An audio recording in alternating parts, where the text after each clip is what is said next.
Jennifer Follett with CRN. I'm here with Mike Crosby of Circana. Mike, last time we spoke, you were with NPD. Now you've got a new brand name. Tell us what's going on there. Yeah, a lot of exciting stuff, Jen. First of all, thanks for having me again. But yeah, we recently launched a rebrand. We had two companies come together, both leading companies, NPD, my former company, along with IRI. And now we've joined forces and we rebranded the company that really talks more about now our ability to see the consumer in a total way. And we're very excited about it. So yeah, Circana is the new brand, and we're looking forward to continue to do more with it. Excellent. Thank you.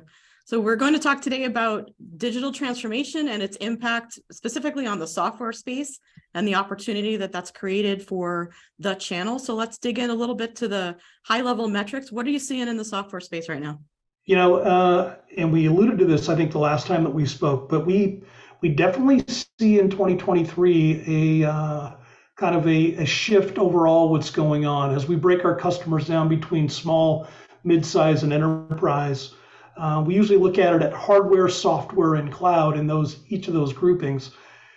We've certainly seen the pullback in hardware, but as we've talked about before, there's still good momentum and good growth coming out of software and cloud. And certainly we see that as continuing not only through this little bit of a challenging period in 2023, but actually finding some acceleration in 24 and 25. So from a standpoint of the business overall, while we've seen some challenges certainly around devices, software and cloud really are on the heels of what really began as that initial phase of digital transformation during the early stages of the pandemic. And it's really just continued with nice, good, consistent momentum and growth as we're seeing agility and speed kind of kick in with the broader kind of use cases and finding those software solutions that really meet the needs of these companies, not only today, but also as they scale for the future.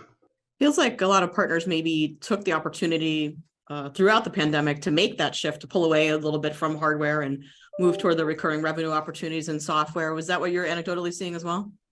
Exactly. We've seen, and it's even more concentrated in a couple of different ways. One, we're seeing that in 2023, but also what we saw earlier, even in 2022, we started to see even a little bit more migration, a little bit quicker with small business, because I think small businesses tend to find what are more scalable, easy ways that I can integrate that into my overall business where I don't have a significant amount of budget or people or headcount or anything that I can migrate effectively and tap into some of these cloud-based tools where I can maintain that speed and agility that's really critical in my business. And we saw that early in the pandemic because it had to happen. People just didn't have any other choices. And those that really embrace that, we really have seen them do fairly well. A little bit more complex and complicated as you get to larger companies, mid-size and enterprise, but certainly we've seen that integration of software, cloud, and hardware now as part of that broader digital transformation effort. And it really is continuing, not only just even in the challenging period right now in 2023, but continuing on the momentum building. And we're likely to see that collectively be doing very, very well in 2024 and 2025. So what are you expecting then as far as growth for the software segment in this coming 2023 and then in the years following? Yeah, it's interesting. Well, we're still going to see some pullback in 2023. We are still going to reflect growth. So if you look at it overall, we're up about 2% as you look at 2023 over 2022, but then you're likely to see some additional acceleration as we head into 24 and 25, more around the lines of 9 and 10%. So you're seeing a little bit of a slowdown, and that's more attributed to the overall economic conditions that are a little bit more challenging. And we did see a couple of different things take place. First of all, we saw a lot of businesses overall start to do that natural pullback. We're going to do more with less. We're going to delay purchases, and that could be hardware, software, and cloud, and regardless of if you were a small, mid-size, or enterprise.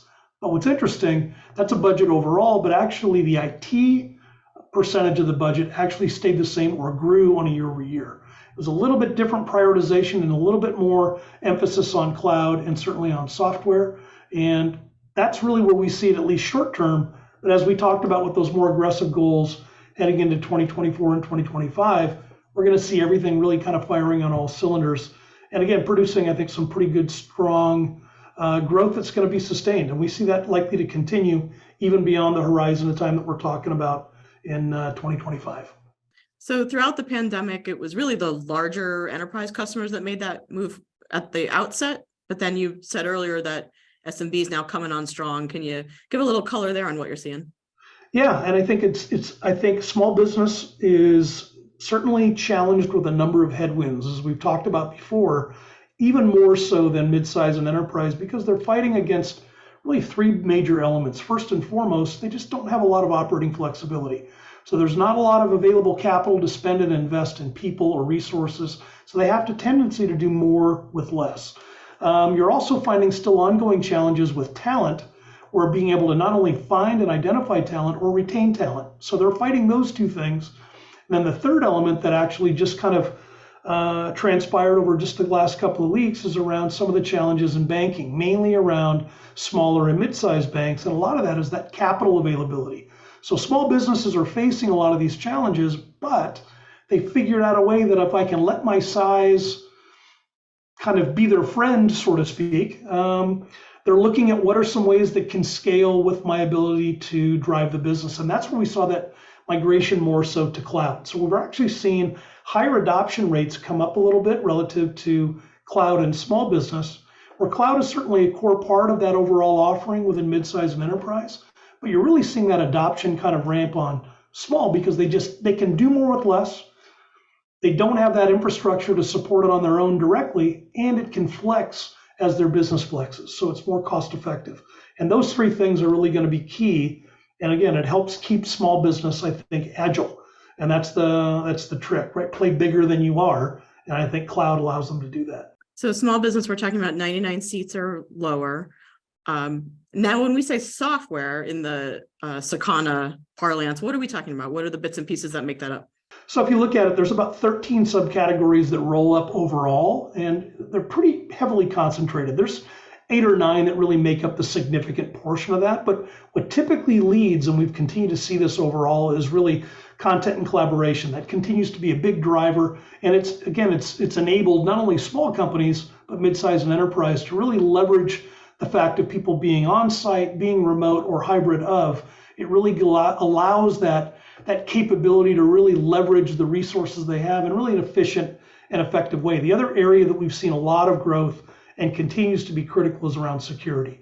Not only backup and recovery, but also in general, just managing access, as well as managing overall security, where you're looking at both or a hybrid of on-prem, public cloud, private cloud. There's a complex environments now that security really had to be elevated significantly. Then if you look, when we very first saw the pandemic, a lot of the security was done at a fairly basic level. And what I mean by that is I think the assumption was this was going to be a temporary solution, and they found a way to bridge that effectively. Now that we saw it went from remote now for a significant portion of time, and now the return back is now supporting all three, on-site, remote, and hybrid.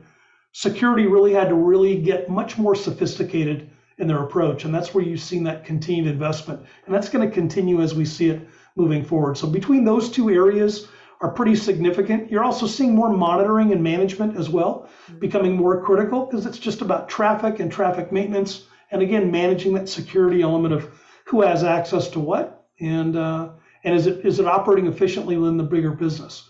So from that standpoint, it's been kind of interesting. Now, one thing that I think we've talked about before, but if you look at the overall mix, we're still seeing a higher concentration. If you look at the broader B2B market, more concentrated still on-prem versus cloud. And we've still seen that migration over, but it's still fairly high. It's still like 85-15 on-prem versus cloud. Now, we are, again, seeing that shift, or in many cases, you're getting on larger companies a hybrid of both.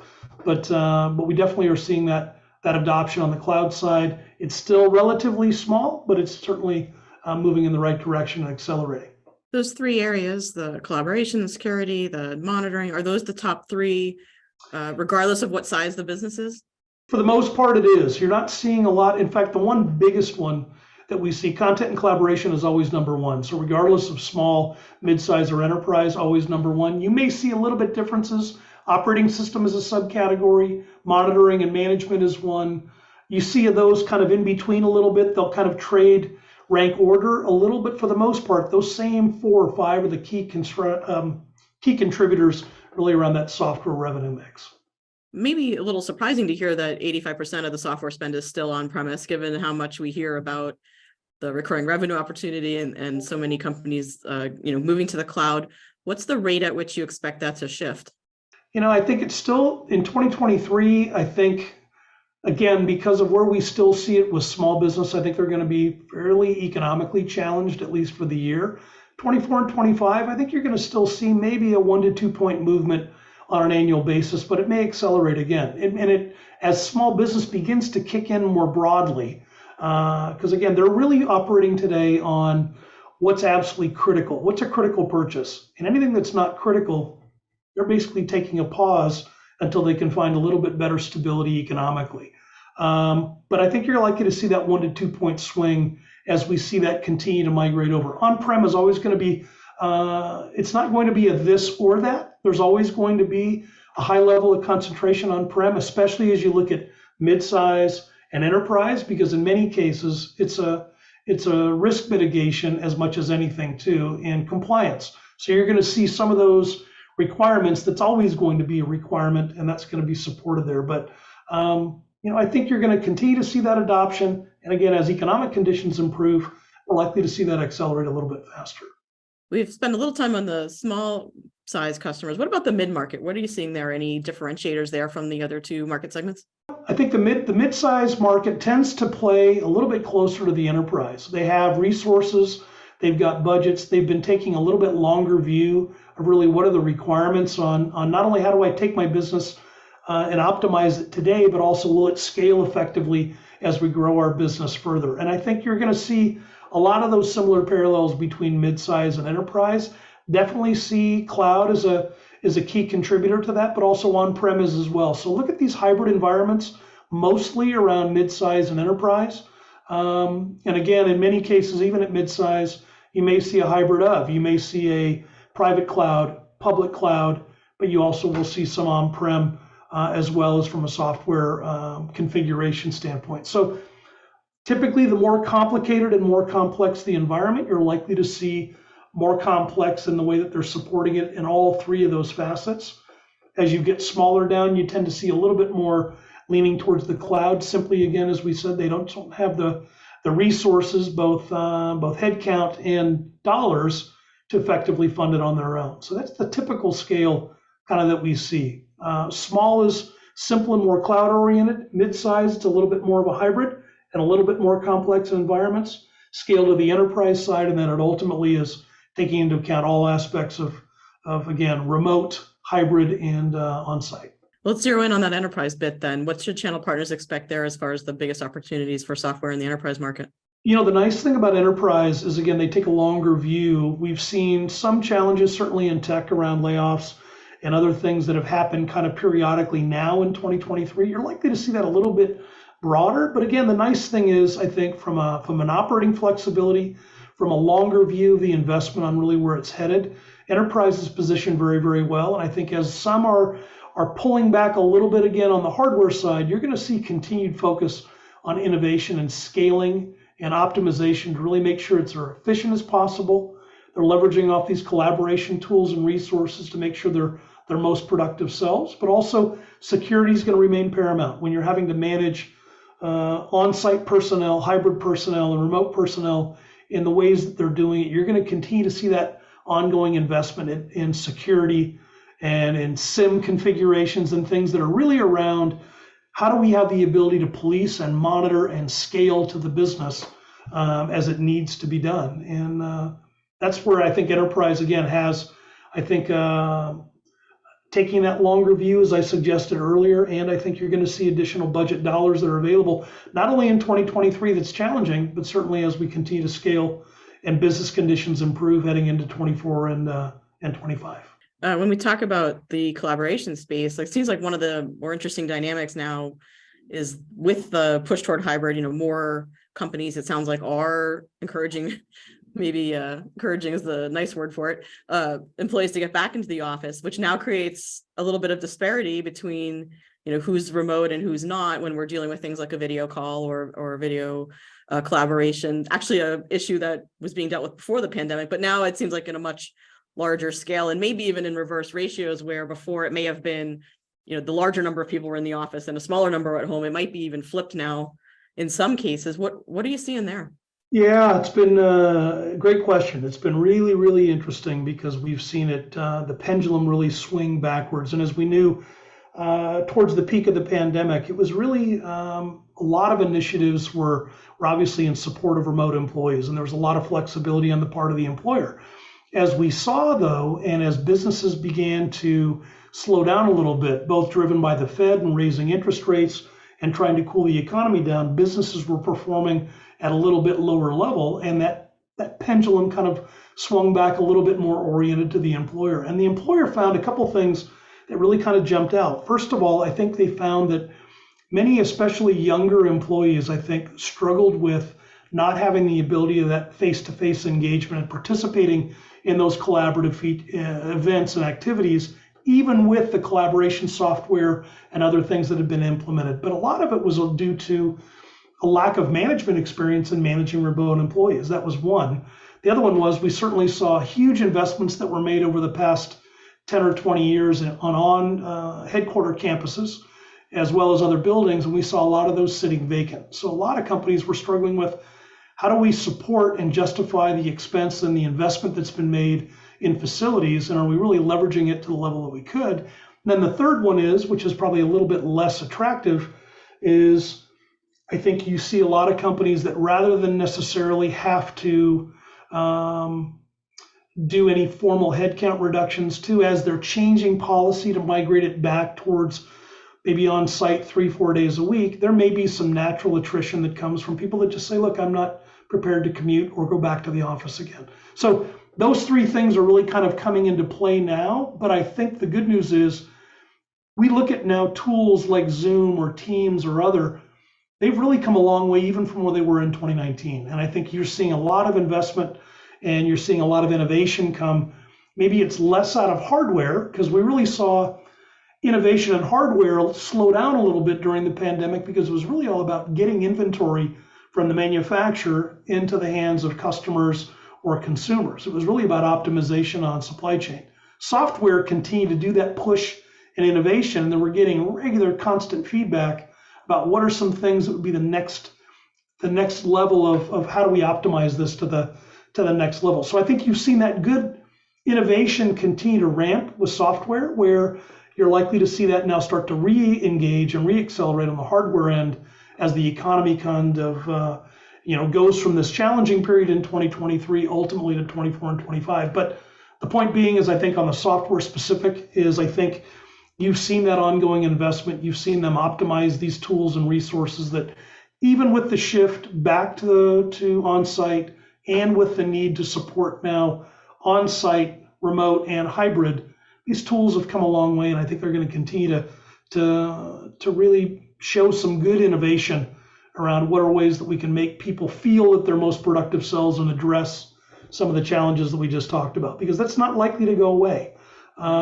We may see that number come down a little bit again, where I think we thought in the beginning is that 30% is going to operate fully remote. That number may come down a little. And again, as the economy is slowing, you're likely to see that more pressure to bring back to the office. And we'll see where it kind of lands, likely, like most things, somewhere in the middle. Are you seeing a correlation being drawn between financial performance and whether or not employees are in the office? A little bit.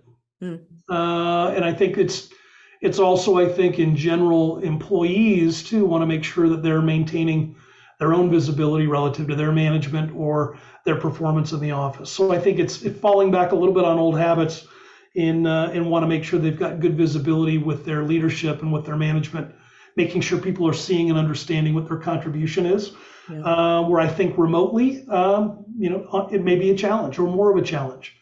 But I think if we can figure out some of those shortcomings, again, that collaboration with young employees and the way that you can engage that, I think you're likely to see, like we had said, this hybrid model is really going to settle in, and I think it's going to be continuing to the future. May not be quite where we thought it was during the pandemic, but it's certainly here to stay, I believe. Yeah. There were a few vertical markets that were particularly hit or challenged by the pandemic. I'm thinking about healthcare, of course. That market continues to be under siege for a number of reasons. Manufacturing, where they were dealing with a lot of supply chain issues. Can you maybe talk a little bit about how some of these different vertical markets are utilizing software and how channel partners can help them? Yeah, and if you look at it, what's interesting is we saw literally on the top sectors that we have out of the 20 sectors totally, we're still like 8 or 9 represent about 80% of the overall. Now, to your point earlier, healthcare falls just at the very bottom of that because we certainly saw some challenges early, but also we saw the need for additional tools and resources, especially we couldn't have that face-to-face engagement. And you saw a lot of innovation there between ability to check people in, manage correspondence and communication, even telehealth. We certainly saw the acceptance of telehealth come up quite a bit, which was pretty interesting. But where you still see a lot of it, and it's still dominant. If you look at the big four, professional and scientific, public admin, finance, insurance, and education. Those were like the big four that operate 13 to 15% of it overall. Professional and scientific typically is the leader. And again, that's anything from law firms to CPAs to all of those maybe small to mid-size organizations that fall in that, but there's a significant volume of them. And they're leveraging software for a variety of ways. Obviously, one is that collaboration that's going on, but also they're using cloud-enabled tools now more than ever for functions like HR, things like benefits and like pay and all the other things. You're seeing a lot of that capability now being tapped into, mainly that small and mid-size, where you can see those more traditional, just kind of standard requirements that are needed. They're finding the ability to outsource and leverage these cloud-based tools or software suites or software as a service to be able to leverage that. And again, it scales with the success or challenge with the business. So they have the ability to grow quickly and dynamically. They can also size it down in the event that they need to. Great. Mike, thank you so much for joining me today. It's been a great conversation. Enjoy seeing you as always. Thank you for the time. Always love being here. Thanks again, Jen. Appreciate it.